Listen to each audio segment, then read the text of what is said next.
بس ایک سوال میں یہ سوال کسی نے کیا ہے، میں سوال کو کلیئر کرتا ہوں. بہت سارے لوگوں کو یہ کنفیوژن رہتا ہے تقدیر کے مسئلے میں.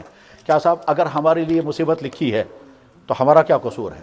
اگر ہماری تقدیر میں یہ لکھا ہو تو ہمارا کیا قصور ہے؟ تو تقدیر کو پہلے سمجھیں. تقدیر کا مطلب ہوتا ہے اللہ نے جو لکھا، اللہ نے جو لکھا وہ ہے تقدیر. ٹھیک ہے، بس اب آگے تو سمجھیں، اور میں ڈیٹیل میں نہیں کروں گا، شارٹ میں بیان کروں گا، اس شارٹ میں سمجھنے کی کوشش کریں. بس ایک آدمی بیمار ہوا، ایک آدمی بیمار ہوا، اس کو ہم لے گئے ڈاکٹر کے پاس. ڈاکٹر نے اچھی طرح سے چیک اپ کرایا، چیک اپ کرانے کے بعد فائل بنائی.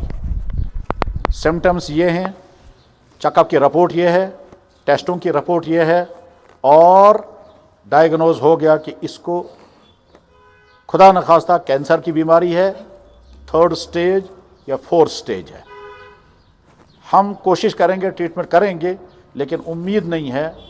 پیشنٹ کے گھر والوں کو ہم کلیئر کر دیتے ہیں کہ زیادہ سے زیادہ 6 مہینے تک پیشنٹ رہ سکتا ہے، باقی اللہ کے ہاتھ میں ہے. یہ بنی فائل.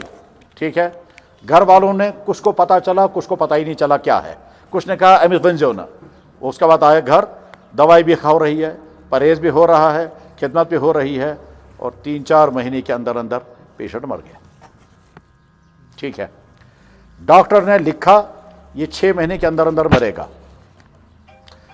پیشنٹ کیا کو بیماری ہے، اس بیماری کا حال اس نے لکھا، اور واقعتاً 6 مہینے کے اندر اندر مر گیا. بس اب جو رک جائیے، یہ بیمار اس لیے مرا کہ ڈاکٹر نے لکھا تھا؟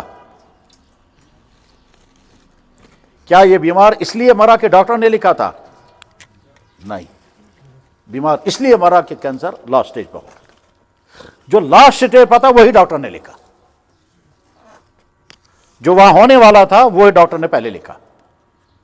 بس یہ آدمی نماز نہیں پڑھے گا، یہ آدمی نماز نہیں پڑھے گا، اللہ نے پہلے لکھا یہ نہیں پڑھے گا. وہ نہیں پڑھے گا اپنے ارادے سے.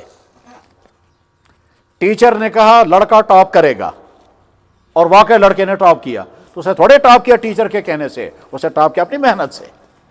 اس کے بارے میں کہا یہ نیل ہے، یہ کچھ نہیں کرے گا، یہ فیل ہو جائے گا، واقعتاً فیل ہو گیا. تو وہ تھوڑے فیل ہوا ڈاکٹر ٹیچر کے کہنے سے، وہ تو فیل ہو گیا. باپ کہہ رہا بیٹا جو تم کر رہے ہو نقصان ہو جائے گا. نہیں نقصان ہو جائے گا. اس کا بیٹا وہی کرتا رہا، نقصان ہو گیا. تو نقصان تھوڑے ہوا باپ کے کہنے کی وجہ سے، نقصان ہوا وہ جو آپ کر رہے تھے. بس سیم اسی طرح سے اللہ کہتے ہیں یہ ہوگا، یہ ہوگا، یہ ہوگا، کرتا انسان خود ہے. جو کرے گا انسان، جو ہونے والا ہے، اس کو اللہ پہلے بول دیتے ہیں. کیوں؟ اللہ آل نوئنگ ہے. اللہ تعالیٰ جانتے ہیں قیامت تک کیا کیا ہونے والا ہے. بس ٹھیک، ہم ایک بچے سے کہتے ہیں بیٹا آپ اس وقت اس حالت میں ہو نا؟ جی. ایک وقت آئے گا جہاں سے پیشاب آتا ہے وہاں سے کچھ اور بھی نکلے گا. تو اچھا، پھر کہلا یہ وقت آئے گا تم بوڑھے ہو جاؤ گے، تمہاری یہ جوانی ختم ہو جائے گی.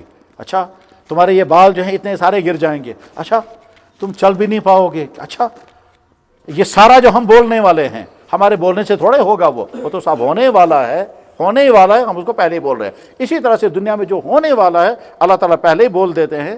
یہ ہوتا اس لیے نہیں ہے کہ اللہ نے بولا، یہ جو اللہ نے بولا ہے وہ ہونے والا ہوتا ہے، تو اللہ پہلے ہی بول دیتے ہیں. اب ڈاکٹر کی بات غلط ہو سکتی. میں اور مثال دیتا ہوں، محکمہ موسمیات روزانہ اعلان کرتے ہیں اگلے 24 گھنٹے میں یہ ہوگا، ہو جاتا ہے. تو محکمہ موسمیات کی وجہ سے تھوڑا ہی ہوا، وہ تو جو موسم کا سسٹم ہے وہ ہونے والا تھا. آپ بولو یا نہ بولو وہ ہونے والا ہے. بس ٹھیک اسی طرح سے مجھے نماز پڑھنی ہے، میں اپنے ارادے سے پڑھوں گا، اللہ نے پہلے لکھا تھا پڑھے گا. ایک دن یہ سویا رہ جائے گا، نہیں پڑھے گا، اللہ نے پہلے لکھا تھا. تو ہم جو کچھ کرتے ہیں وہ اللہ کے کہنے کی وجہ سے نہیں کرتے ہیں، بلکہ اپنی پلاننگ کی وجہ سے کرتے ہیں. اور جو ہمیں کرنا ہوتا ہے وہ اللہ پہلے سے جانتے ہیں. اسی کا نام ہے تقدیر.